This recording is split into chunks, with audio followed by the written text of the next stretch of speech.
Mga ka-great, kakapasok lamang po na balita mula sa update ng ating pong DOST Pag-asa. Kung makikita natin dito sa post, no, meron pong di umano na posibleng binabantayan na naman ito po ay possible next week. Sa pagitan po ito ng November 25 to December 1.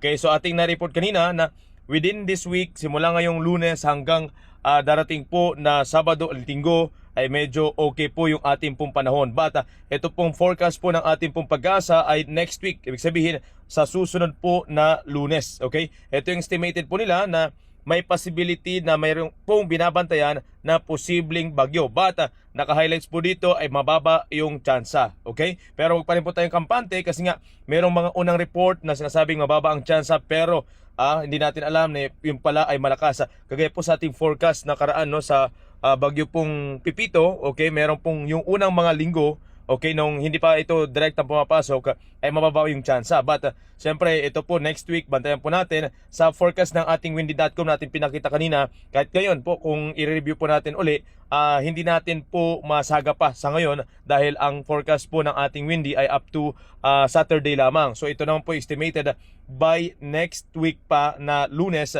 So abangan po natin yung panibago na bagyo kung sakali. Okay? So kung sakaling maging bagyo nga po ito po itatawagin pong bagyong Kerubin. Okay? So abangan po natin yan. So kung sakali lang na may mangyari nga pong pagbuo ng bagyo, so ibig sabihin pinahinga lang tayo ng 1 linggo. So abangan po natin yung binabantayan nito. Sana hindi na po totally na maging bagyo po, mga great. But ito po kasi yung initial, no, na forecast ng ating pong DOST Pag-asa, mga ka-great.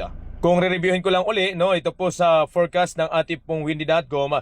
Ayan nga po, pinapakita natin ito. Ito po ay forecast simula ngayon pong Lunes up to Saturday. So kung makikita natin dyan, gaya na ating unang binalita kaninang umaga, klaro, no? Makikita natin yan pag meron pong sama ng panahon, gaya na pinapakita ito. Ipapakita ko po sa inyo, gaya po nito, yung bagyo na mga nagdaan, ganyan po yung senaryo. So dito, makikita natin napaka-plain, malinis, wala po, no, na mga so far na nabubuo. Sa bagay, tama naman po yung forecast ng ating Pag-asa. Yun po ay next week na forecast. So hindi po natin ito makita ngayon dito po sa windy.com. Pero gusto ko lang pong ipakita sa inyo, at least, no, maklaro lang sa inyo na baka mamaya malito kayo dahil una natin na i-post kanina na wala po at maganda ang panahon this week. Yes, tama po, this week maganda ang panahon. Pero possible next week, yun po yung ating pong aabangan, mga kababayan, sa ating mga great. Kaya muli nakantabay muli dito po sa ating mga update, no, sa ating pong Facebook page na Jumong the Great.